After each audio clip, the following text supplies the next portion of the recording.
More and more details keep coming out about the Uranium One deal. Now, it is known that Bill Clinton met with Vladimir Putin personally at Vladimir Putin's house. So let's go ahead and check out a little bit of this article, but if you're interested in reading more about this, I have a few articles linked in the description. The FBI uncovered a Russian bribery plot involving a U.S. uranium transport company before the Obama administration approved a deal granting Russia control over 20% of American uranium. The FBI knew about the donation of millions of dollars to the Clinton Foundation by Russian nuclear officials during the time Hillary Clinton's State Department and the government body she headed approved the deal. Bill Clinton asked Hillary Clinton's State Department for permission to meet with 14 people in June of 2010, including a Russian nuclear official. The former president didn't meet any of the Russians on the list. However, Clinton sat down with Vladimir Putin at his house the same day he gave a $500,000 speech to a Kremlin-linked bank, which issued a buy rating on Uranium One stock. And also, a former Bush administration official and lobbyist for the Podesta Group represented Uranium One from 2010 to 2015. Later on in the article, they have a timeline which provides some much-needed context.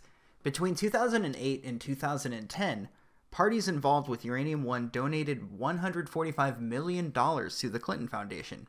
In June of 2009, Russian state nuclear agency Rosatom, through a subsidiary, takes 17% stake in Uranium One. A year later, Rosatom takes majority, 51% ownership of Uranium One, granting the Kremlin control of over 20% of U.S. uranium, which Hillary Clinton's State Department signed off on.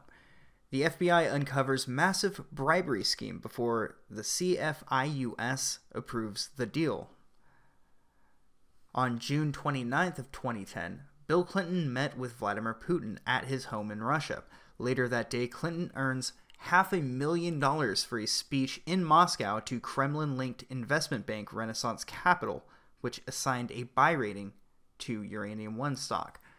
And then in January 2013, Rosatom State Nuclear Agency acquires the remainder of Uranium One and takes it private.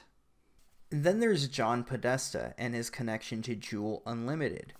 Now, 2 months after John Podesta joined the board of directors, Rusnano, a company that is linked directly to Vladimir Putin, announced that it would invest up to 1 billion rubles into Juul Unlimited, which is the equivalent of $35 million.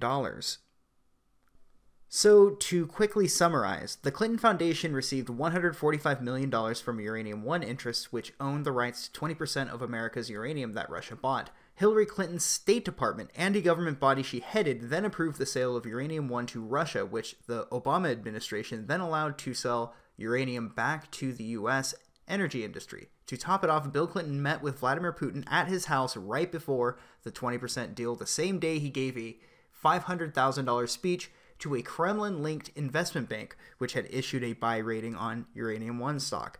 Layered in, a former Bush administration official working for the Podesta Group lobbied in Washington, D.C. for Uranium One after Russia bought their Uranium One stake in the 20% deal. Meanwhile, John Podesta sat on the board of energy company Juul Unlimited alongside Russian government officials. Juul then received $35 million from a Kremlin-backed investment fund, and right before managing Hillary Clinton's campaign for president, Podesta transferred his interest in Juul to his daughter using a shell company in her address. By the way, he failed to disclose this. So I forget, what did Donald Trump do with Vladimir Putin again? I forget, what's this whole Russia conspiracy with Donald Trump again? I forget what he's even been accused of. Specifically, what crime did he commit? If he didn't commit a crime, then nothing is wrong, right?